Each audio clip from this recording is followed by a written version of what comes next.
Okay, if we're going to talk about and actually truly desire reparations, then they have to be substantial, then they have to be long lasting, and most importantly, they have to be generational.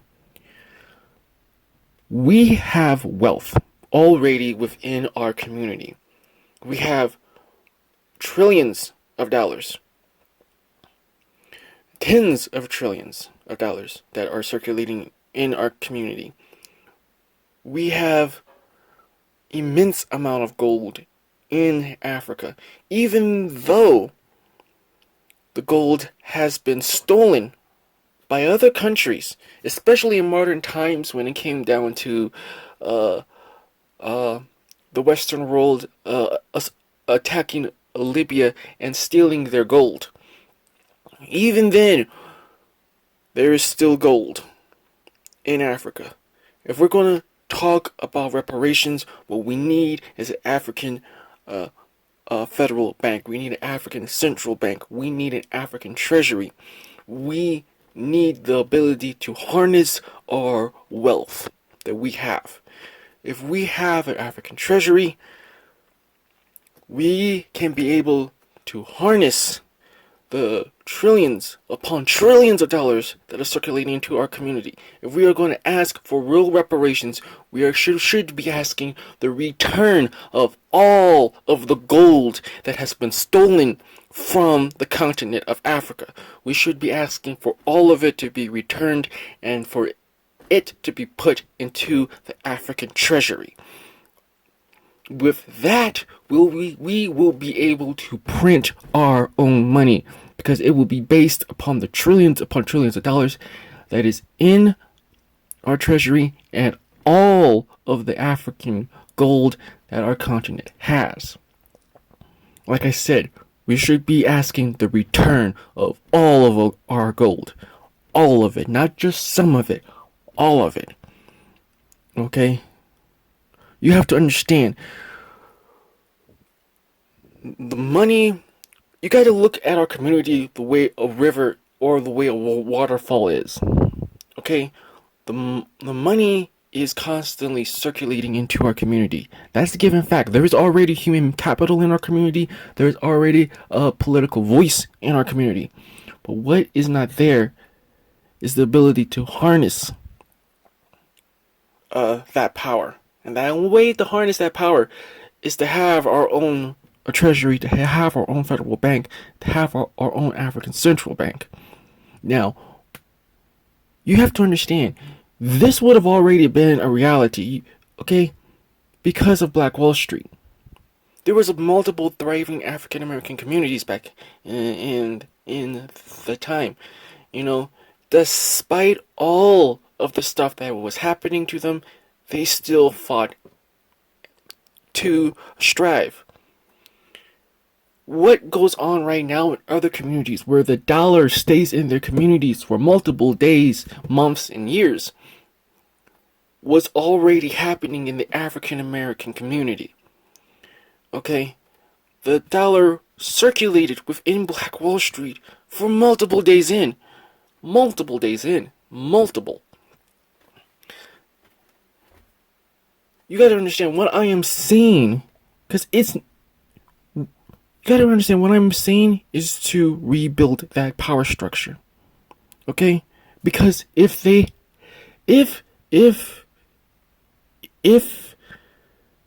society wasn't so jealous of Black Wall Street to the point that they destroyed it and bombed it out of existence, if they were not jealous, what I am saying would have already been a reality. Okay? The dollar would have stayed in our community like it has been staying in all communities in America. Okay? And there really wouldn't be any, there might have been some stuff, but at the end of the day, African Americans would have been able to have some place within the country where they can find relief, where they can find some peace of mind. Okay? We would have already been able to have that, because we would be able to go and prosper and thrive in our own cities. Okay, we would have been able to do so without, because like I said, this has happened multiple times. Black Wall Street was not the only Afro city that was destroyed. But you got to understand, if it was not destroyed, what I am saying, if you got to understand, if it was not destroyed, what I am saying about having an African federal bank, about having an African Treasury, about having an African central bank, would not be such a novelty to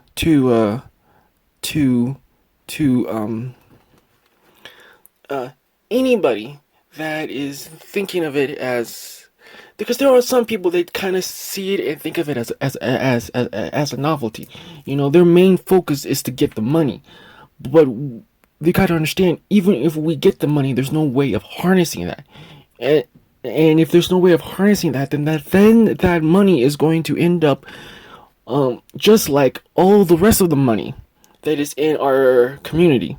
It's just going to leave. It's going to be in there and it's going to leave. And here's the radical part.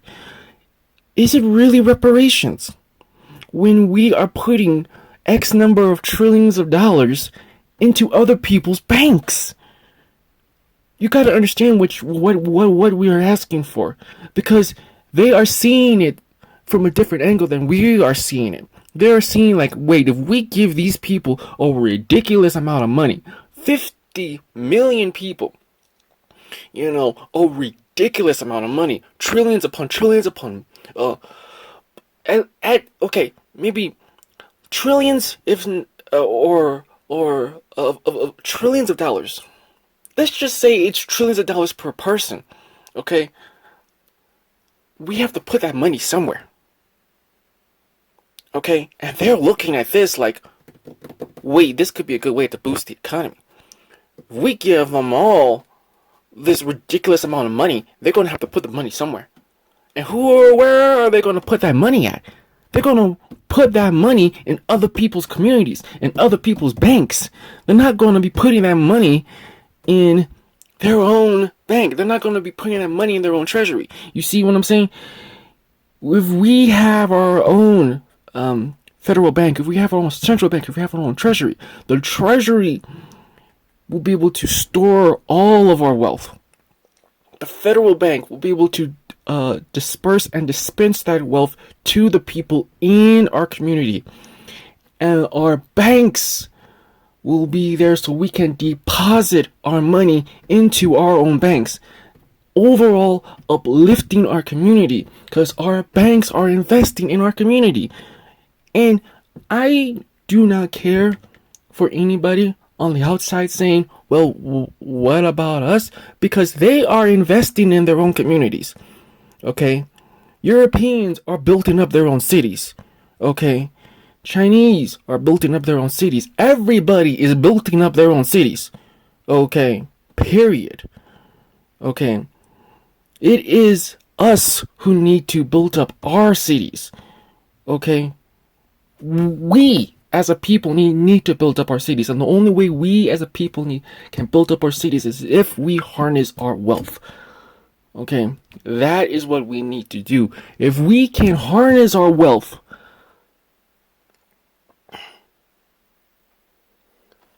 well, if we can harness our wealth, we won't have to be dependent upon other people.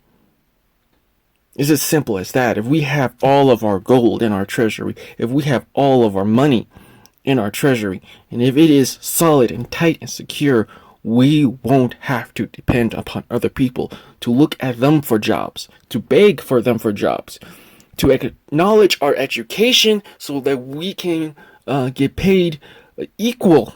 We won't have to worry about that, because we will have our own jobs. We will acknowledge each other's education. We will build up our communities, just like every other group is. You see what I'm saying? And we won't have to turn around and say, well, I got this, I got that, so, you know, give me the same amount of money for the same amount of education that I have. We won't have to go and say that, because at the end of the day, those other communities are saving their jobs, they are saving their stuff for their own people. Okay? You know, they they don't even like the concept of affirmative action. Okay? Indeed. We won't have to depend upon them. You got to understand.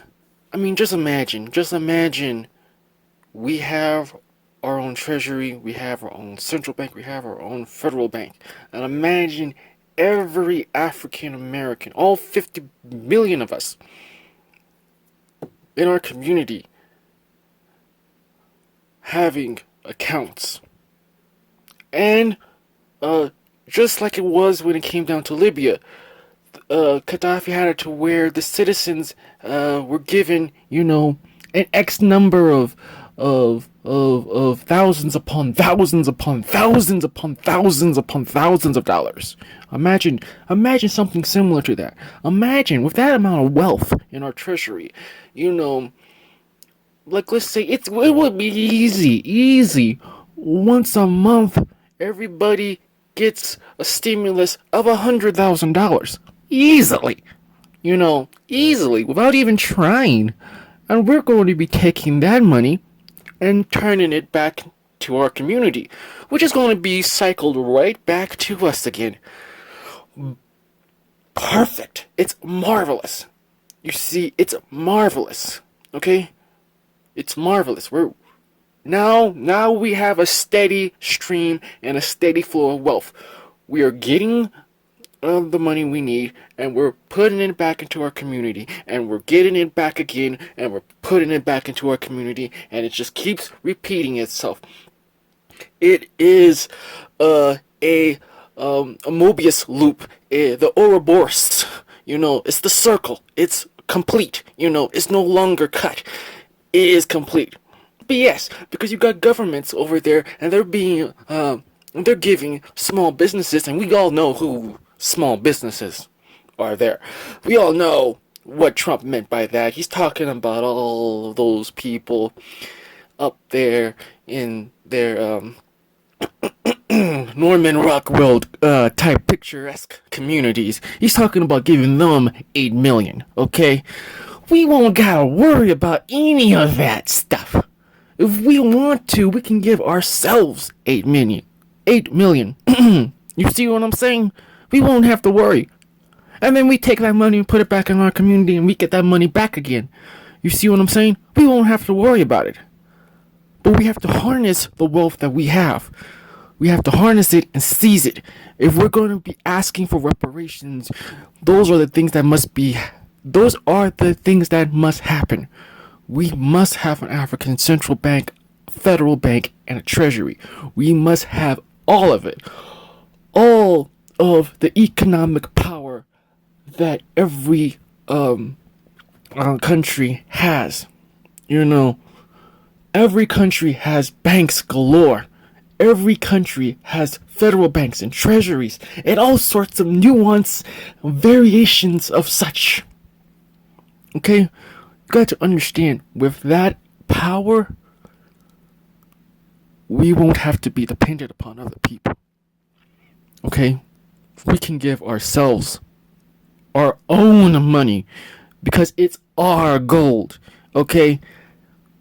Mother Nature didn't just turn around and say, dear, in terms of God and stuff, hey, dear, we're gonna give our kids, this immense amount of gold and stuff, and there's a lot of space to move around, and and a lot of wildlife to entertain them and stuff. Mother Nature didn't do that for no reason. God didn't do that for no reason. God wasn't like, well, dear, hey, that's a good idea. Let's give them, all this gold and all this land and all this stuff. They weren't thinking about that for no reason. They were thinking about that for a reason. Okay? Because it's our inheritance, man. It's our inheritance, and we need to seize that. Okay? You know, dude. I mean, I mean, seriously, man. I mean, seriously. You know, you got God and Mother Nature. And they're constantly, trying to do stuff, to give us the upper hand, They're constantly trying to do stuff, And so we gotta see that. And we got to use it, We gotta seize it, man. We have to seize it, You know what I mean? We have to seize that wealth, okay? We got a lot of land, okay? We have a lot of gold. And right now, we got trillions of dollars in our community. And while we still have it, we have to seize that money. We have to seize that land, okay? You got to understand, they owe us 40 acres and a mule per person. That's 80 to 90% of the country. They are not going to want to give us that. Okay? So, there has to be a compromise. And the one compromise that there's going to have to be is what was destroyed. Because they destroyed Black Wall Street, okay? They bombed it out of existence, man.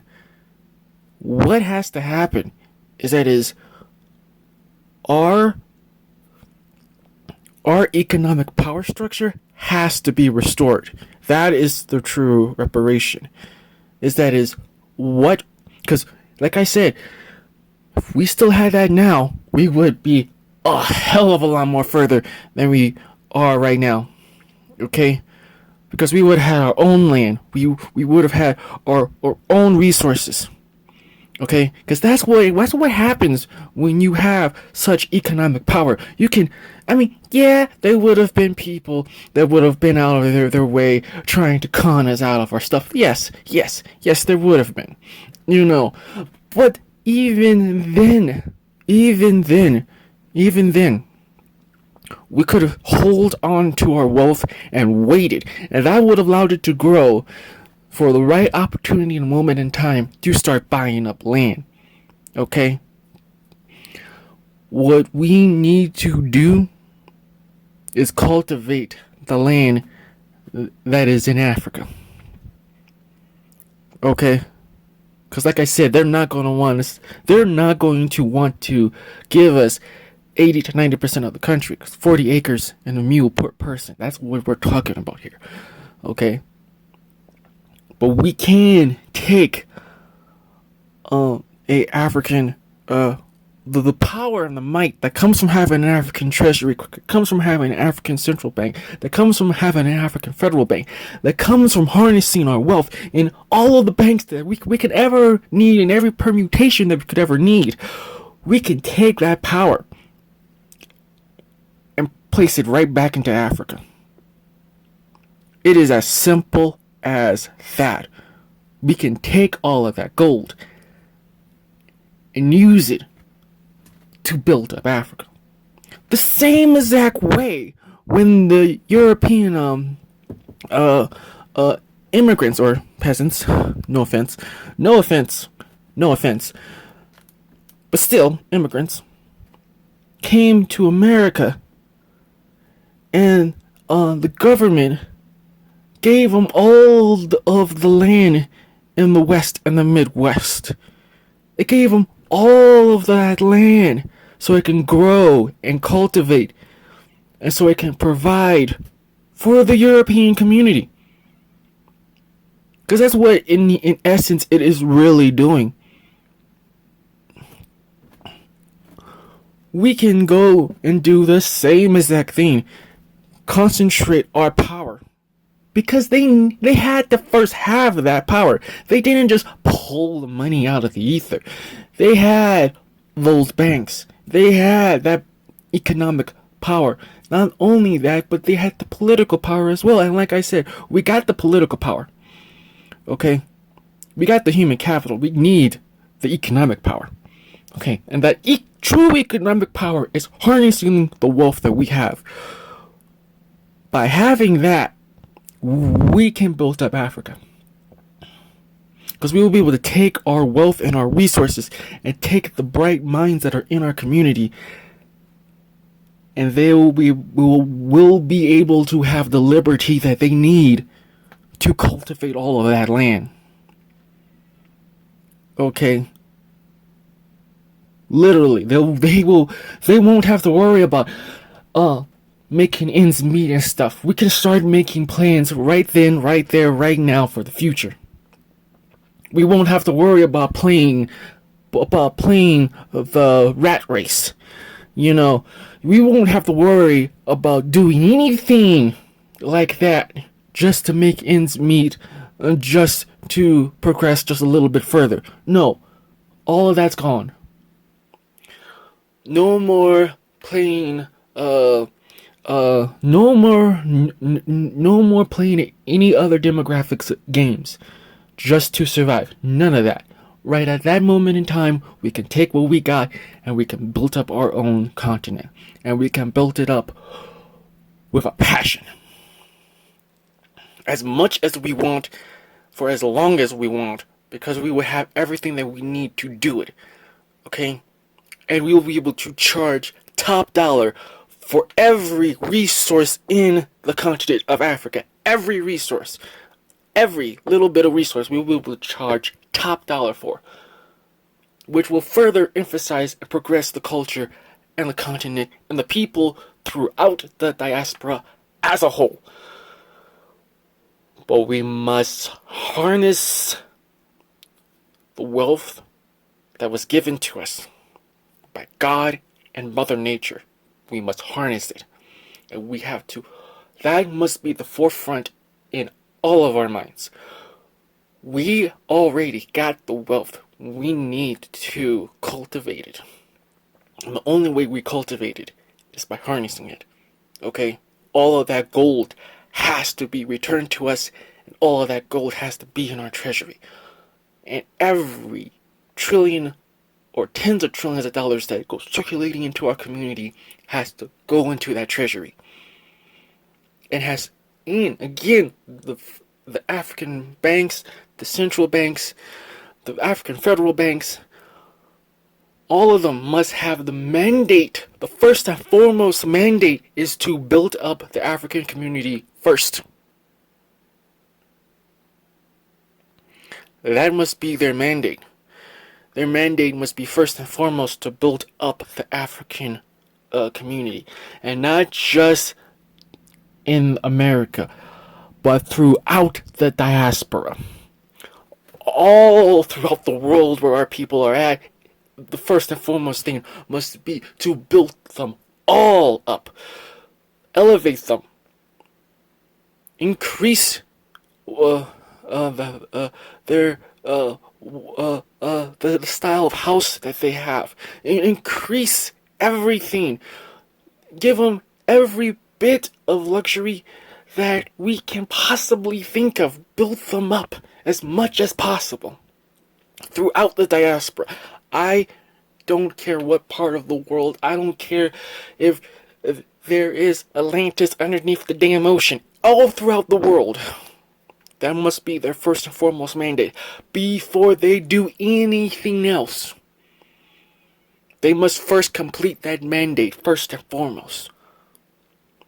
I don't care if that mandate takes some years. Their first and foremost mandate must be that. And it shouldn't. With that amount of wealth, it's not going to take very long. Before you know it, those tens and trillions of dollars will be able to multiply. Before you know it, the African American community, the amount of human human capital cultivated within that community by the people will be well over 100 or more trillions of dollars. Well over it, if not 200 or 300 trillions of dollars. It will be immense. With that amount of gold and the amount of trillions of dollars that are circulating in our community constantly, we'll be able to cultivate all of that substantially and fast. So, first and foremost, we need to harness it. It is as simple as that. We need to harness it. Okay? Because I because I don't like the concept of being appeased. I don't like the concept of people just saying, "Oh, well, here it is. It's over. Call it a day." No. No. No. Either either we harness the wealth in our culture, or they give us that 40 acres and a mule, which is 80 to 90% of the country. It's as simple as that. Okay? When it came, it's like it says, be fair, be fair. When it came to Rome, they took Rome. They changed the entire bloodline in Rome. Okay? So, again, the whole moral high ground thing cannot be applied. Okay? The moral high ground of them saying, oh, this, that, this. No, when it came to Rome, when it came to all those places, they took it. Okay? So, there is not going to be, it's over just by being appeased. No. It's not going to be over by being appeased. Okay? It won't. Because it's not solving the problem. Okay? The problem is, there would have been a Black Wall Street if it wasn't destroyed. There would have been a way for the black community to build themselves up if it wasn't destroyed. Okay? And that has to be restored. That solves the problem.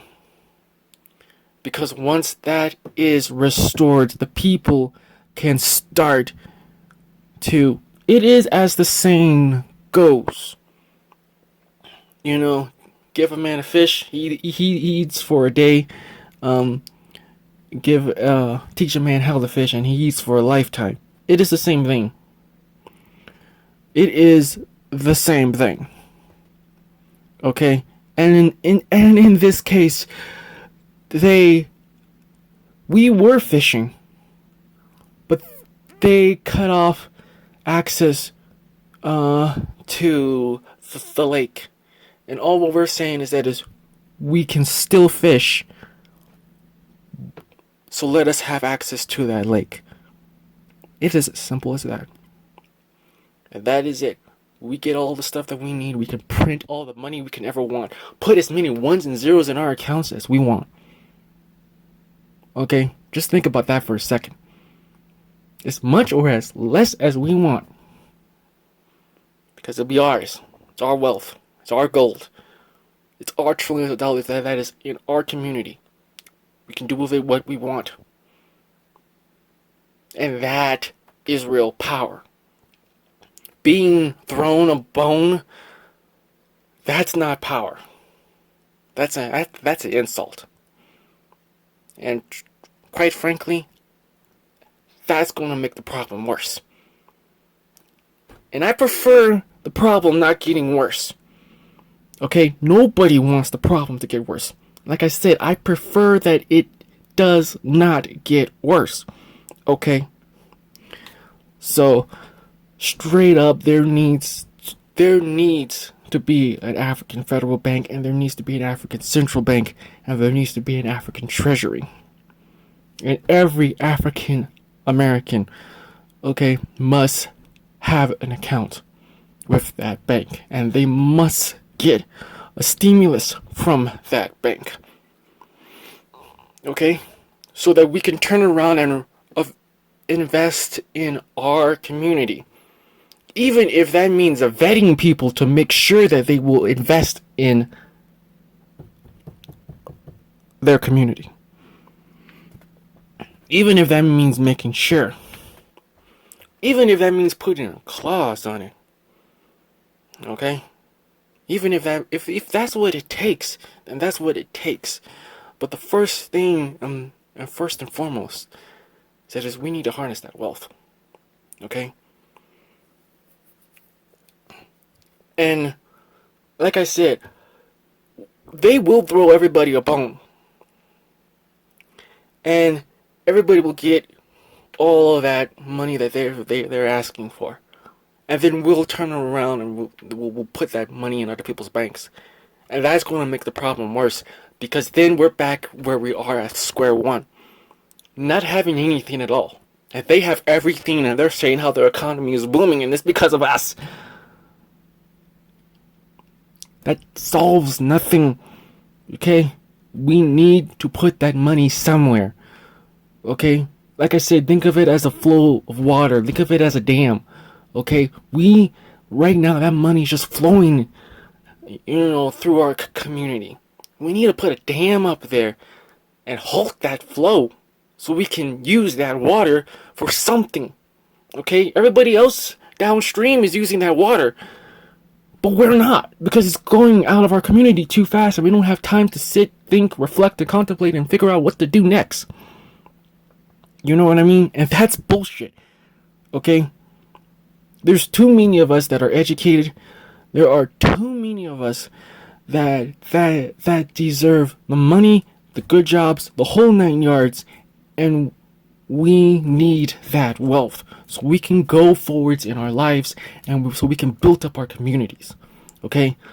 And so we can do what we need to do, okay? And if we can do that, then everything else gets done, because it is as it is. If you can't help yourself, how are you going to help other people? And if you're sacrificing yourself to benefit other people, it doesn't benefit anybody in the long run. If anything, it hurts. Like I said, nobody wants the problem to get worse. Okay? That's why throwing people a bone doesn't help. Okay? Because it doesn't solve the problem. The problem is in the whole analogy of throwing the person a bone, they don't need a bone being thrown to them. They need their own house, they need their own land, they need their own livestock. Then they can do whatever the heck they want, because the livestock reproduces, the ground yields grain and all sorts of fruits and vegetables and fruits and stuff, and they don't need anybody's help after that. And that shit can get better because of that. Okay? I mean, just think of it like this. We harness that amount of wealth, we harness that amount of wealth, it benefits multiple people, because then we're at liberty to do what we need to do, to actually get stuff done. Okay? We can actually start, instead of having a middleman, when it comes to us doing business with Japan and stuff, there won't need to be a middleman. We can do business directly. And with that amount of wealth, that's good business. That is going to be some profitable business. And we like technology. You see what I'm saying?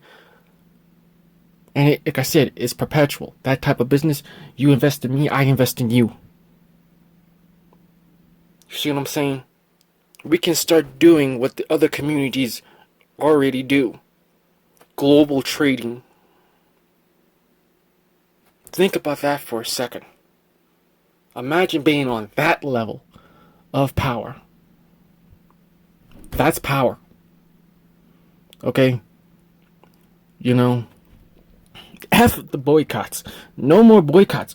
We'll be able to do business directly, and we'll be able to set the standards that we want for the business directly. Simple as that. It will be that direct channel. There won't be any middleman. There won't be anything. Okay, we need this for this, and I respect you, you respect me. We do business. You invest in me, I invest in you. Stuff like that. Think about it like that. Think about it. Just saying.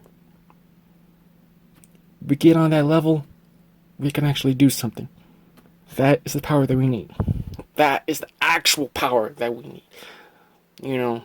Where it's actual, real power. But Anyways, I'm very long-winded. Never mind. Okay. Yeah. Like, comment, and subscribe. Well, how do we retrain our people to succeed instead of being trained to just serve? Because, a lot of people would say that, it's easier for an immigrant to get a loan than to be an African American or minority and get a loan. Yes, and that's a fact.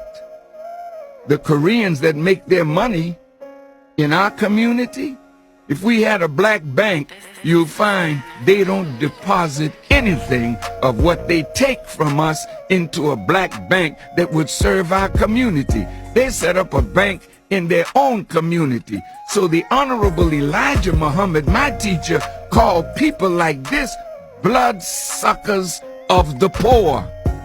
You got them black like that, who don't give a damn. All they want is to make a dollar and run. Run where? To another community, but not build the community in which we live. So yes, brother, it's difficult to get a loan, but not for them, because they go to their own bank, which they put their money in that they take from us. Imagine, Charlemagne, $1.1 trillion comes through our hands this year. That makes us the 9th richest country in the world. And those that have less than $1.1 trillion, they're building schools, hospitals, farms, factories. They're doing something for themselves as a nation. Here we are, nearly 50 million people.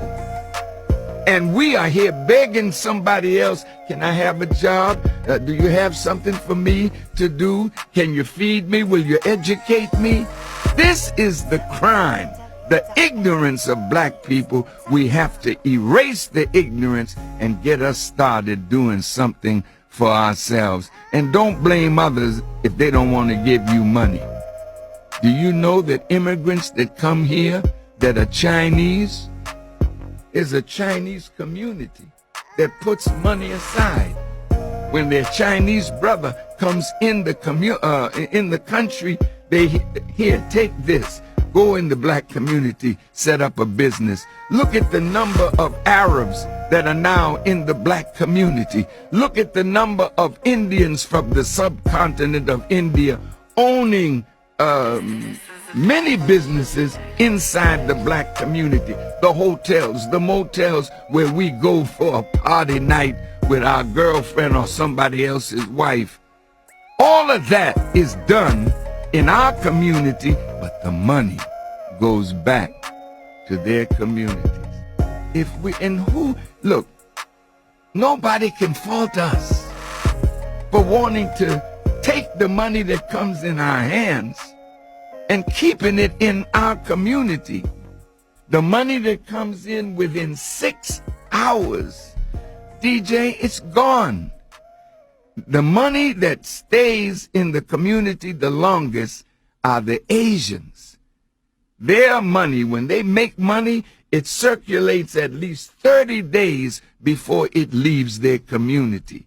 That means that that money is enriching their people through sales of service and needs of their community.